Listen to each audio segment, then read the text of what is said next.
Díreibh, seo fhíse an beag chun An Scéalaí a thuispeintaobh, seo mata tú ag úsáid An Scéalaí don chéad uair. Dem chun tuispeintaid conas teachtar an leathanach baile, conas clárú agus do chuntas féin a bheith agat, agus conas códrangha a thugann múntar duit a chuirsteach. So, an chéad rud, teach go dtí an leathanach baile, má dhéanann tú cuairt Google ar An Scéalaí, scéalaí, Beart go dúchach sé súsan sin mar an chéad ráha. Is clicáil isteach sin. Muna naibríonn sé sin is féidir an seola a chuirsteach sa bharis thusa an mar www.aber.tcd.ie/scéalaí SCEALAI. Nis, mas sé seo an chéad uair duit do listeach mar álamór, clicáil ar Istalta mé. Agus seo chun cuntas a chruthú.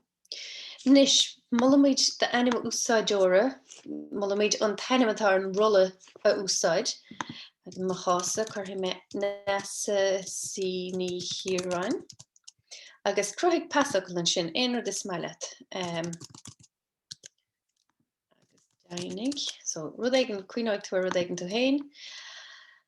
Agus tá na cnílacha úsáide scrífa an seo léige sin, agus má bhíon éon cheiste géin duna seol riomhast chumsa tá me cheol hísan sin ag an mon, agus chláraigh, buaigh ar chláraigh. Nis, tá de profil persanta le lína isteach an sin, cúpla sonar fút héin, chun déana bhfuil tú an cin an scoile bhfuil tú freistal ar hí, chuir muid scoile gaeltachta inis, scoile gaeltachta do seo, Keig bhfuil is go cuasa dus na cuasa gaeltachta faoi láthair. An caiinteoir dúchas tú, dáthangach seaníthe, dáthangach cin chanúd gailgus éascadait, cin tuiscint tá agat, chud de chórán, chud is smó de chórán ar leirí tú sa léir, pérod cin level sefer atá ort, má tá scrúdú téigh déanta agat beidir meachis agat, má do bhfuil is com a fágar an naithne dé.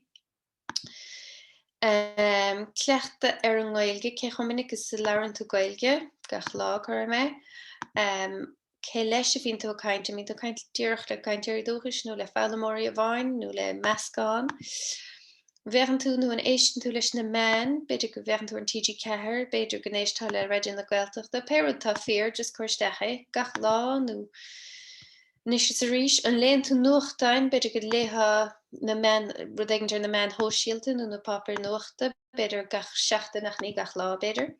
An scríonn tú a scoilge, beidir go scrítha riomhfostna, beidir go scrítha altainna, péirad atá fíor, gach seachtainach ní gach lá arís beidir, péirad atá fíor. Agus na gcothanna sintéiseacha, sin na gcothanna tá riomh dhinnte i dhéanaan an riomhre.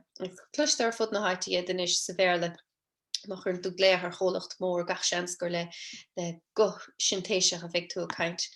So dé tá péráha is maileat an mín siad a rúnach uanta tá siad ceart go leor agus fearlam go déine scomalamm, chuirmis is scomalamm an riomhre nó duine a bhíonn sa caint.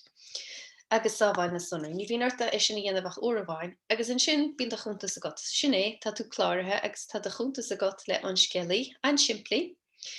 Nis, má tá mé mar istigh rang testiúim clárú agus déanamh cinnte go déimisteach am rang.